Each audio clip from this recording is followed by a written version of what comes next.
My boyfriend is going to propose to me soon, but I'm rethinking our entire relationship because he constantly accuses me of cheating and being unfaithful when all I've ever done is try my best to love him. Posted by you/Pookie the dog. Sorry in advance for the wall of text. I, 25F, and my boyfriend, George, 28M, have been together for a long time now.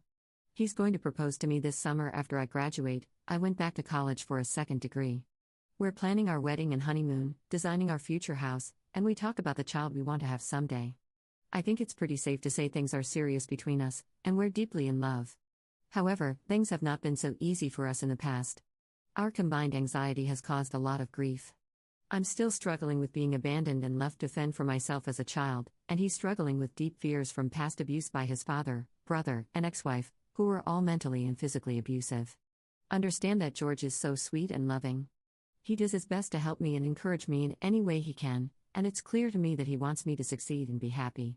But with George, it's like a Jekyll Hyde thing. Sometimes I can't even believe my wonderful boyfriend could swap so quickly. When he asked for a prenup, I understood. His ex stole everything he owned and left him homeless for months. When he gets nervous and withdrawn in response to my stress, I get it. His dad was abusive whenever something stressful happened. And maybe it's just my own anxiety, but things are starting to get precarious for me. About once every 2 weeks he asks me if I'm cheating. His ex cheated on him multiple times. Sometimes he just randomly asks, "Are you cheating?" And I've been patient because I understand how anxiety can be. I make sure to always show him who I'm texting and Snapchatting, and I let him answer my texts when he hears the tone and see my call logs. Other times it gets more serious. Some months ago, he announced that he knew I was cheating because he found, in the trash, a carry-out bag and the remnants of a dinner for two from a restaurant he'd never been to.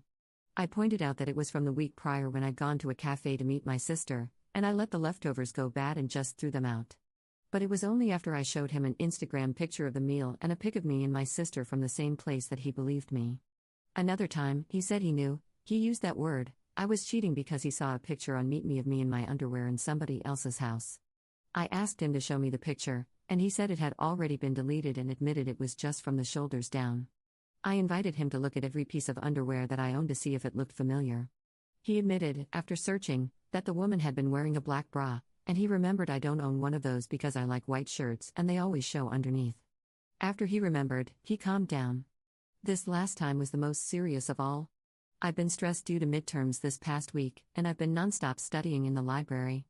I always study in the same place, by a window in the library, and he's come along and brought me food and helped me study.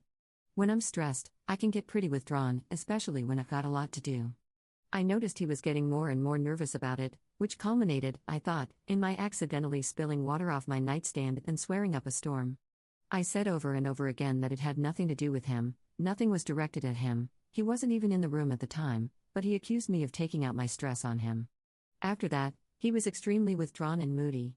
The next day I was boxing things up to send back home to my parents, and I heard music suddenly blaring from the kitchen and found George in there cooking dinner, which is something we always do together. I was in a good mood and tried to join him, but he didn't let me. He kept saying that I needed to stop being rude to him. I had apologized for every wrong he cited against me, but he maintained that he was just tired of my behavior and, in my mind, it felt like he was deliberately holding on to those past wrongs. This eventually led to a pretty huge fight, where I shouted at him that he was making my life hell right now on top of all my other stress, and he called me a CNT and a stupid bitch. I responded by calling him a childish jerk.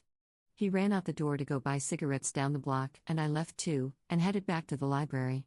I stayed there until 2 a.m., studying. When I got home, the first thing I noticed was that the front window was shattered.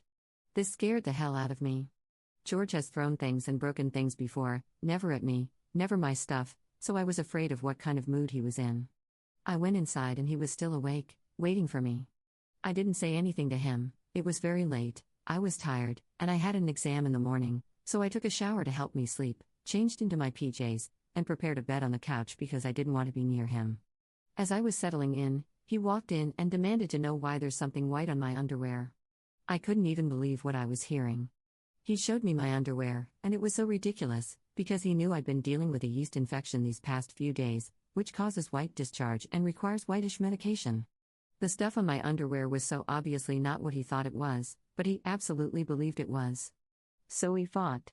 I brought up the yeast infection and he seemed to realize that I was right because he immediately abandoned that argument and switched to how I'd been disrespecting him this past week, and he wouldn't stand for it anymore. I asked how I'd been disrespecting him. He brought up how I didn't walk him out of the library the times he'd joined me there. I pointed out that he always needs to leave before I'm done studying, so I want to stay and keep studying, and I think that's reasonable. He said I was ungrateful for his bringing me food and flashcards in the library. I said that I do remember thanking him, and he finally admitted that he was grasping at straws but that he did feel disrespected. I said that it was his anxiety, and I asked him to please realize that.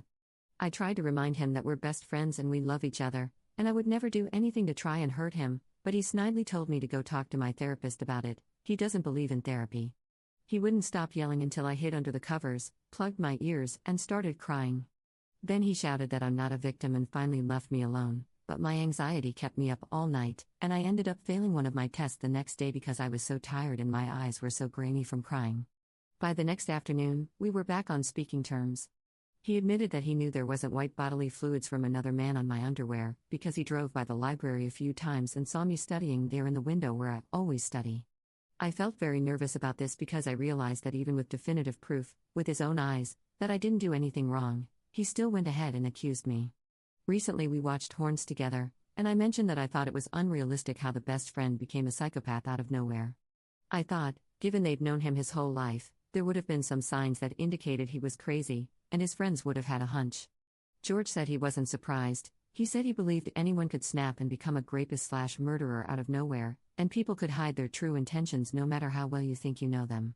He cited the time his sister-in-law, married to his abusive brother, tried to strangle him out of nowhere.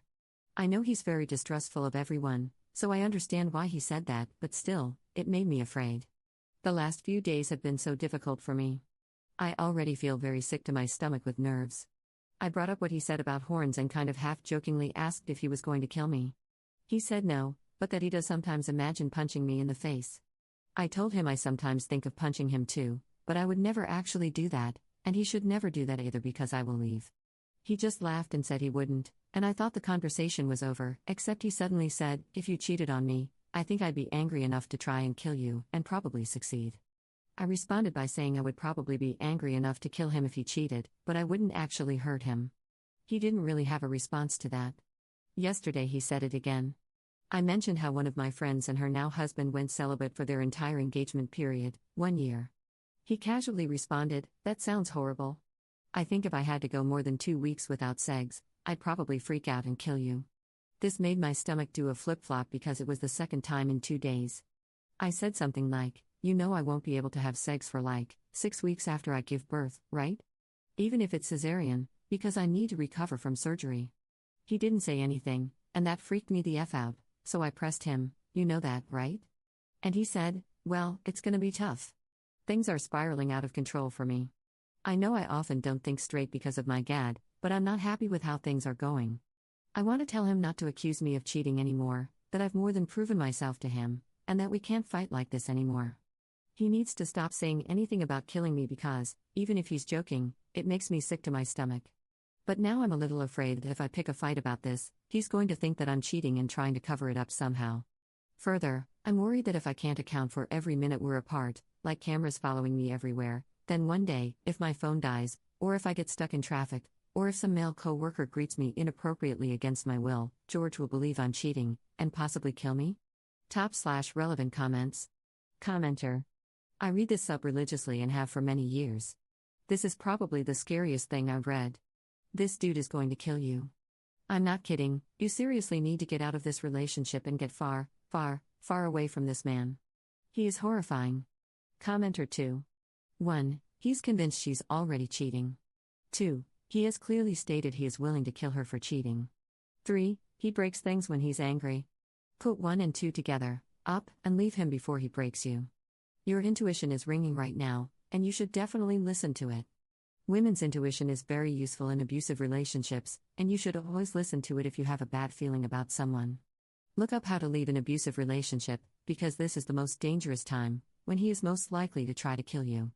He will be convinced you are leaving him for someone else, and he's willing to kill you over that, so you need to be prepared.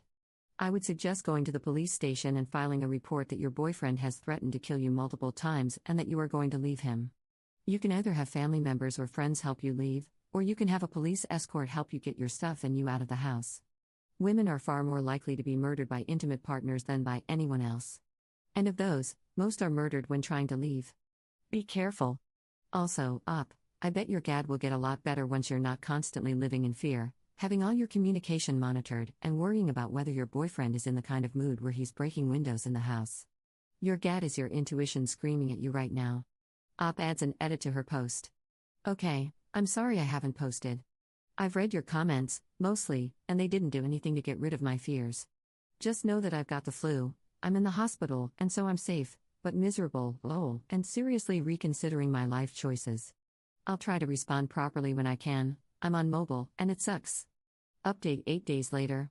The last few days have been very hard overall. I haven't gotten much sleep. I was way too busy driving and moving and planning and running and making life decisions and crying and pretending to be normal. My worldly possessions have been reduced to what I could stuff into my old cross-country duffel bag.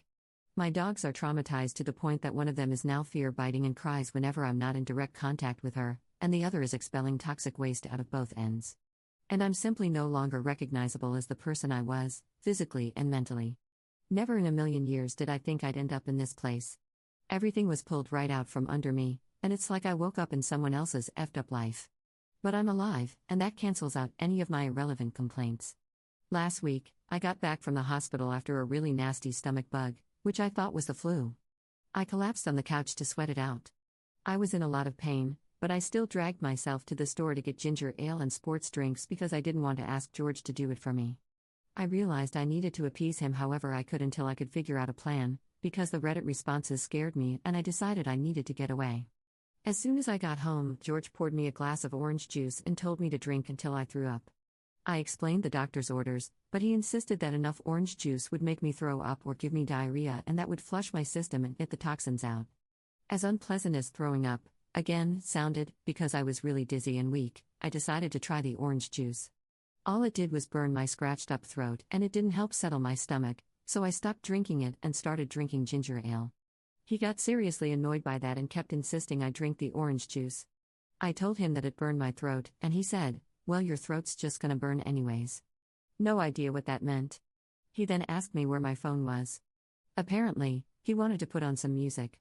I had no idea where it was, but as he started a full-on investigation for it, I remembered I'd had my r/relationships post open on Reddit at the hospital, but I had a mild fever and I couldn't remember whether or not I had closed it. A few people warned me what might happen if he saw my post, and all those warnings jumped right to the front of my mind. I've been in some pretty intense situations before, but I've never felt anything like the pure, unadulterated terror of lying there waiting to see if my psycho boyfriend would find my phone and find out what I'd written. I thought about trying to find it before he got to it or casually trying to discourage him from looking, but I knew he'd be suspicious if I suddenly jumped up at the mention of my phone. In fact, I realized that if I reacted at all, he'd be suspicious enough to probably search until he found something incriminating, and it didn't matter how well I covered my tracks, eventually, he'd settle for something to be mad about. So I had to just lie there, pretending not to panic as he dug through my purse, my backpack, my car, twice. Finally, he called my phone and there wasn't any ring, and I remembered I'd put it on vibrate in the doctor's office. I thought I was saved for about 5 seconds, but then he went and turned off the noisy air purifier, so there was absolute silence, and called again, and I could hear my phone vibrating. He found it in my jacket pocket, and I swear to God I've never seen anything more beautiful than my tiny blank home screen reflected in his glasses. He put on music and shut himself in the computer room. After an hour or so, I passed out. When I woke up, it was still nighttime, and he was sitting across from me drinking a beer, and the first thing he said was that apparently his parents were giving away all his childhood things. I guess he called home while I was asleep. I told him I was sorry to hear that. I could see he was in a really bad mood, but I was ill enough and scared enough that I didn't care at that moment. I just wanted to go back to sleep. He told me again to drink the orange juice. I explained again about how it burned and didn't help my stomach like the ginger ale, and he said something like, "Sometimes I think people refuse to do things purposefully because I ask them to. Like maybe I should just tell people to do the opposite of what I want, so they'll actually do something good for themselves. And I really am scared of him because I don't know what he's going to do to me." So I drank the effing orange juice, and I tried to throw up, and that was the absolute worst pain I've experienced in a long time. It felt like someone stabbed me in the sternum. I actually cried a little and got one of those mini blackouts you get when you sit up too fast in the morning. George was standing there while I retched in the tub, and at one point, he did put his hand on my shoulder and ask if I was okay, but he didn't stick around and wait for me to regain my composure. He left the bathroom, and when I found him again, he was on the computer watching YouTube videos. He didn't say anything to me the rest of that night, and when I told him good night, he didn't respond. I decide I'm going to wake up early and go straight to my therapist. I never want to feel that fear or helplessness again, over anything, least of all whether or not I closed a stupid app on my phone. As soon as the center is open, I go to my therapist for a crisis walk-in and tell him everything. He confirms that George's behavior is troubling. I say I'm scared and that I need help, and he gets me in touch with a victims of domestic violence thing that's apparently set up by the university. I hate that all of those words now apply to me, and even as I write this, I still don't think they're accurate. I don't feel like a victim of domestic violence. But I guess I am. The next 24 hours after I approached my therapist were the most painful, barring Monday, when I had to give up my dogs. The police were called, and I knew there was absolutely no going back once that happened, because George hated the police and he would never, ever forgive me for telling any of this to my therapist. Believe it or not, I did not want to make life harder for George. I have spent so much of the past 4-ish years doing everything to make his life easier. I did not want to hurt or punish him. All I wanted was to get away with as little impact as possible, to vanish completely, and go zero contact, to forget everything and not deal with it. So the last thing I wanted was police involvement because of the stupendous freakout it would cause, but the domestic violence victims thing worked in tandem with law enforcement, and I recognized that I wasn't thinking clearly. So I took a huge leap of faith and actually trusted a trained professional to do his job properly. I was really surprised when a kind-faced woman in a pink blouse stepped into my therapist's office 20 minutes later, introduced herself as a domestic victim advocate, listened sympathetically and non-judgmentally to my sob story, and proceeded to escort me everywhere for the next few hours. She had a gun on her belt, and she was an actual trained cop, so I felt as safe as someone like me could feel, considering what I was doing. The kindness my advocate showed me was so far beyond anything any stranger has ever expressed toward me in my life. She gave me a chocolate bar off her desk that she'd obviously bought for herself earlier, offered me her lunch, packed me a to-go bag with water bottles and a can of dog food for my puppies, and told me sincerely that she wished there was anything she could say to comfort me when she and 3 other officers walked with me into my and George's apartment for the last time. I just told her that I understood. Nothing could really be said because it just sucked, but I was glad she was there. I threw clothes, a few pictures, some papers, my travel toothbrush, and my phone charger into a bag and pretty much sobbed more hysterically than I thought any sane person could ever sob. It was very embarrassing, but I couldn't stop. To an outsider with a normally functioning brain who can't understand exactly what it's like to be in my shoes, I probably seemed really weak and pathetic and stupid. But to me, getting out didn't necessarily feel like a good thing, it felt like a disaster. I was ransacking my own home. George was everything to me, and everything in my body was saying that I was destroying the only real love I'd ever have and betraying my best friend for no reason, especially when I saw a note on the fridge he'd left for me with a dry erase marker: "Dogs pooped this morning. They'd both been fed and Pook's got her medication. Have a great day, honey, I love you." I really wish I'd packed smarter. Who the F forgets to pack socks? But there were 3 large, intimidating cops waiting for me in my living room, and the victim advocate lady warned me to hurry because we didn't want George to show up and see this. It was very distressing. I had to leave behind so many things. I know it's all just worthless junk, but it was my home, things I'd picked specially and had for years. The gaming PC I built myself, my dog's toys, my sprouting plants that were so close to blooming, my favorite sunflower pattern dishes, the beautiful wooden bookcase my father made for me in his woodshop when I graduated high school, my old gross dog-eared Harry Potter books, some of which I've had since I was a little kid, the polka dot comforter my sister handed down to me after she got married, my old birthday and Christmas cards. That stuff made me feel like a person with a life that mattered. But it wouldn't fit in my bag, so I had to leave it. And I don't think I'm going to see it again. But it's not the end of the world. I'll go on and hoard a lot more useless junk in the future. If I had stayed, I wouldn't have been able to, and my junk wouldn't have done my body any good. The dogs were not happy about all the strangers in the house, nor my apparent mental breakdown, and they immediately started losing their minds. I somehow managed to load them and my stuff into my car, and then it was back to the police station to discuss options.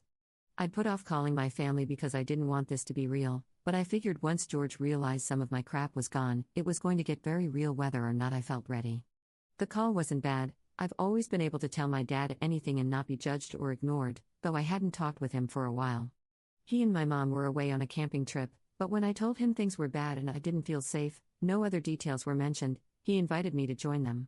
It was many hundreds of miles away, in the middle of nowhere, but that sounded perfect just then.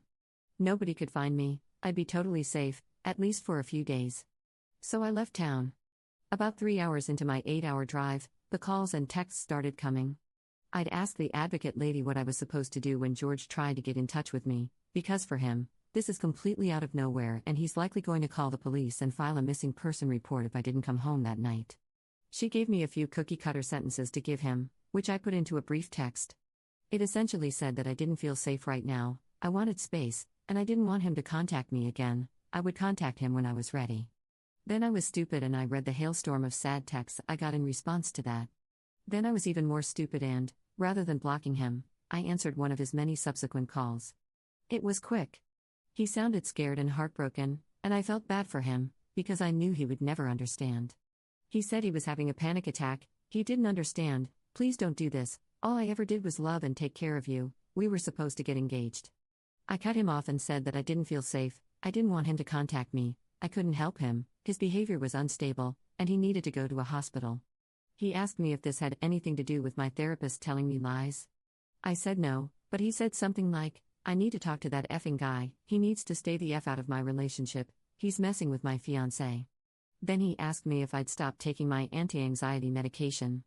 But I didn't answer, and I didn't hear the rest of what he was saying because I just repeated to him, firmly, all the points I'd already stated, and then hung up and blocked him. I then called my therapist to let him know that he might be in danger. The police got involved again, and when George made a threatening call to the center 5 minutes later, the whole place was put on lockdown. I'm not sure exactly what happened or what he said, but I think my therapist had to have a cop escort him home, and George was told not to contact me or the center unless he wanted to be arrested. So I endangered a whole building full of wonderful people who have only ever helped me and deprived others of their therapy sessions that day. What if somebody else had been in crisis and needed help? Just one more thing I can think about when I'm falling asleep at night. My parents aren't touchy-feely, but my dad let me hug him and cry on his shoulder for about 30 seconds and then cheerfully pretended like nothing was wrong. He wiped my laptop and phone in case of keyloggers while joking around with me about the dogs and school and unrelated stuff, which is his way of dealing with problems. To be fair, it works really well most of the time. He doesn't like talking about personal issues, in general, it makes him uncomfortable, so I spared him a conversation about what happened. He knew I was safe and getting help, and that's all he wanted. My mom was extremely sympathetic toward George. She's always liked him, and she told me once that he made me normal, and when I mentioned once that I thought he was controlling, she said that I still shouldn't push him away because he was really nice and good for me, and controlling behavior wasn't in itself an issue anyway. I hadn't expected much from her, to be honest. This was the woman who'd abandoned me in parked cars and her friends' empty houses so she could go to work, which she very obviously loves more than her family, to the point of being extremely unhealthy. My dad was at the time working all night and sleeping during the day and only changed jobs when I was in my early teens. Also from her came such gems as, tampons are for bad non-virgin girls. Note, my mother is a rabid atheist, so what the F, and writing is a hobby, not a job, don't waste your time studying that, and I've never been surprised that your sister has more friends than you. To my sister, she always said I was prettier and skinnier, so nobody won. She grew up in a severely impoverished third world country, orphaned at 10, and spent most of her adolescence and early 20s married to a Hell's Angel who tried to stab her when she finally left, so there are huge cultural, lingual, and emotional gaps between us. I love and appreciate her, but I generally try not to take her advice. Still, I was really hurt by the whole conversation. She kept mentioning how smart and kind George was, asking for a blow-by-blow account of what really happened, suggesting that I got it wrong, trying to puzzle through his delusions, wishing she could help him, feeling sorry for him, and wondering if she could talk to him. Maybe convince him to go to a hospital. I explained over and over that we couldn't help because he didn't believe there was a problem, and even if he did go into treatment, I wasn't going to risk going back. She really wanted me to stick with him and support him through these troubling times. To me in my situation, she said, I'm glad you weren't killed. Literally, that's it. I had to get back to my life. I was warned the place they were putting me didn't allow pets. My parents were busy and couldn't take my dogs, so I ended up having to think about whether or not I could afford to kennel them until graduation, or if it would be easier on them if I found them new homes. I'm selfish enough that I didn't entertain rehoming them for long. I did not want to lose my dogs. I could lose everything else, but if I lost them, I'd die. They were my babies. They used to sleep in my bed before George kicked them out, and they were the only ones I could cuddle and cry on during this whole nightmare. They were my strongest emotional support. So I swallowed my pride and called Sarah, a friend I've known for a couple of years now. I haven't kept up contact all that well because with George, it's just easier to have as few relationships as possible to avoid anyone texting me too often or mentioning anything that he could be suspicious about. She was glad to hear from me. I asked if she knew anyone who could take my dogs for a day or two until I figured out where to keep them. She called a friend of hers who agreed to take them. Then she asked if everything was okay. I thought about lying, but I figured I owed her the truth, or at least a part of it. I said things were really up in the air right now and I'd have to fill her in later. My roommate got almost no notice that somebody was going to be moving in. My advocate moved really quickly and wanted me out of my situation ASAP, so by the time my roommate knew, I'd already unloaded all of my garbage in her personal space. I taped a Butterfinger and a friendly little note to her bedroom door, and I fully intend to bribe her not to be pissed later by leaving booze in the fridge and letting her know she's welcome to it. She's out of town herself right now, so I haven't met her yet, but she seems nice. I saw Game of Thrones magnets on the fridge, so there's one icebreaker I've got. I then changed a few more things to make myself feel safer walking around in the streets. There's no chance George knows where I am or how to find me, but still. I hope this stun gun doesn't go off randomly in my pocket. I managed to find a kennel I felt comfortable with. They had grassy playpens with shallow swimming pools and fountains, and they provided the dogs with enrichment and fluffy beds. I absolutely kid you not, this place looks better than some daycares I've seen. It was astronomically expensive, but I figured if I was going to use up my rainy day fund on something, it should be something that would reduce the amount of lifelong trauma my dogs were experiencing. When I went to check my dogs into their temporary new home, I found out that the girl Sarah referred me to had to get up in the middle of the night to take one of them out several times. Vomit and diarrhea everywhere. Which made me feel horrible. I forced $30 on her and arranged to have flowers sent over as a sincere apology for the hell I put her through. Then I gave up my dogs. I can still see them during the day, but it broke my heart into pieces to let them go. Sarah met up with me later, and I told her what happened. Like my parents, she really isn't touchy-feely, so there was no crying or hugging or any of that nonsense. She gave me crap for being with George. Dude, I knew he was a psycho. I was gonna tell you off before because you were always crying about him and stuff, but I figured you were a grown woman and had your crap together, damn, and then went on to say that I should have called her way earlier. She liked the changes I'd made to my appearance so far but said I should avoid wearing bright colors from now on. She takes off her dark-colored jacket and gives it to me right there. Then she goes on to describe all the ways my situation was exactly like J-Lo's in the 2002 movie Enough, reads me the whole synopsis off Wikipedia, and makes plans for us to get smashed and watch it together. I told her I've decided to avoid alcohol for the near future since I'm already dancing on the edge of depression, but I said I'd still show up and bring popcorn balls. Other than how annoyed she was at me over my bad decisions, I couldn't have asked for a better friend. For a little while at least, she made me feel human. Later that night, my dad informed me that George had left him and my mother a threatening message on their public business line. The only way I can think that he got that number was by Googling their names. I immediately took the necessary steps to file for a restraining order. The only reason I'm writing this is because I have no idea how to make sense of my life right now except to write it down, and more importantly, I've really got nobody else to talk to. When I was a kid, I'd do a lot of journaling to help me get through difficult times. I figure this is the same, only sometimes the journal says encouraging things back. And I'm not going to lie, I could use some encouragement. So I'm just going to dump it all anonymously here, and maybe that will give me some kind of closure, maybe not. I have nothing else to do because I can't bear to leave this room right now. Also, I feel I owe it to a bunch of internet strangers to say thank you properly and let you know what's happened.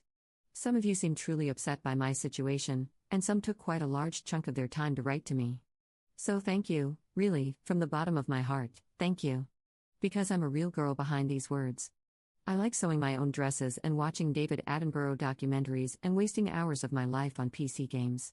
I like gardening and fantasy books. I struggled through serious depression and GAD and eating disorders that left me very weak but very grateful for my life, so I believed. I am a real, breathing person who was very naive and very vulnerable, and you random people saved my life. Honestly, I only ever come on here to look at screenshots of elderly people struggling to use Facebook. I thought the internet was full of Machiavellian teenagers who'd probably tell me how beachy I sounded. Thanks, genuinely, to everyone who answered my post and everyone who sent me a PM. I've sat and I've read each and every one of them multiple times. I reread them when I start to feel like I've overreacted, like maybe I'm crazy. I reread them when I start to think about ever reconciling with George or feeling guilty about what I've done. I've printed out my original post and every comment I've gotten, yes, even you in danger, girl, and I put them in my journal and I continue to look at them. Even though none of you guys actually knew me, you cared. And some of you cared quite a lot. You offered me your stories, or someone to talk to, or a place to stay, a book, a phone number to call. Most of you were more concerned about me than my mother. Because I was seriously in danger. I was? There were things I never thought would be affected by my being with George, my dogs, my possessions, the safety of the people around me. I was lonely enough to get myself into that position. And I actually do want to live, so I realize I've got to change, too. There's a lot of work to be done. Maybe George isn't an evil guy, but I'm going to stop describing him as a wonderful person. I don't believe people are good or evil, but the stuff he was doing was definitely evil. The more I look back on it, the more I realize how much stuff I let happen to my life and body that I should not have tolerated. And the absolute crapest I've endured has made me slowly start to admit that to myself. I can't explain my reasons for staying with him so long because they aren't logical. He spent years slowly building up to some of the things he did, and it was easy to forgive him after every seemingly small incident because I didn't look at the big picture, and I thought I was in love. George is a highly intelligent, gorgeous, funny, inspiring, ambitious, and charming man, the kind of man I fully believed was way out of my league. He is often very thoughtful, and we clicked on a level I'd never experienced before. He does charity work in the community, has created methods for improving the world in concrete ways both environmentally and socially, mostly concerning the homeless because he was homeless for a while, and he would bend over backwards to help a friend in need. The sex was amazing when I wanted it. On the surface, he was perfect.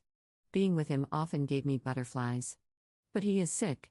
And he's sick in a way that I can't fix. Over the years, I lost the ability to understand what was okay and what wasn't. I fought along the way, I even occasionally left, but he always drew me back in. He made me feel special and loved. He said I was an irreplaceable extension of himself, and for a girl who'd never thought of herself as irreplaceable, it seemed to make up for all the bad. I've since learned that this kind of stuff is common. I'm going to try my hardest to educate myself and change how I approach relationships, because I now understand that I'm just as sick as George, although in a different way, and if I don't do anything about it, I'll likely end up with another George somewhere down the road. I've ordered the following books, and I intend to read them and to continue therapy so that this never happens to me again. Why does he do that? Lundy Bancroft. The Gift of Fear, Gavin de Becker. Safe People, Dr. Henry Cloud, Dr. John Townsend. The Science of Trust, John M. Gottman. Daring Greatly, Brené Brown. These are just a few that were suggested to me, by you and my therapist. If you have other suggestions that have helped you, or someone you know, through a situation like mine, please let me know. In the past few days, I felt a huge upwelling of pure gratefulness for being alive. There are still a lot of things I need to deal with, but I've got a lot of support moving forward, along with a victim advocate. My university provides free legal counsel. So I think I'm going to be okay. Pookie the dog feelings update. Alright, guys, check your spelling because all this crap's going in the scrapbook. You think I'm kidding? You see if I'm kidding. I love you guys, and it's seriously like this in here for me reading your responses. I've just started pelting people with upvotes in lieu of 1,000 thank yous because I really am so grateful for your encouragement and your kind words. This has made my life. Also, a few people have mentioned the possibility of poison, so I thought I'd let you know I'm going to the docs tomorrow to see if there's any chance of that. But I'm stable, I think, and there's no evidence of damage thus far. Hopefully, the orange juice thing was just a weird power play and not something more sinister.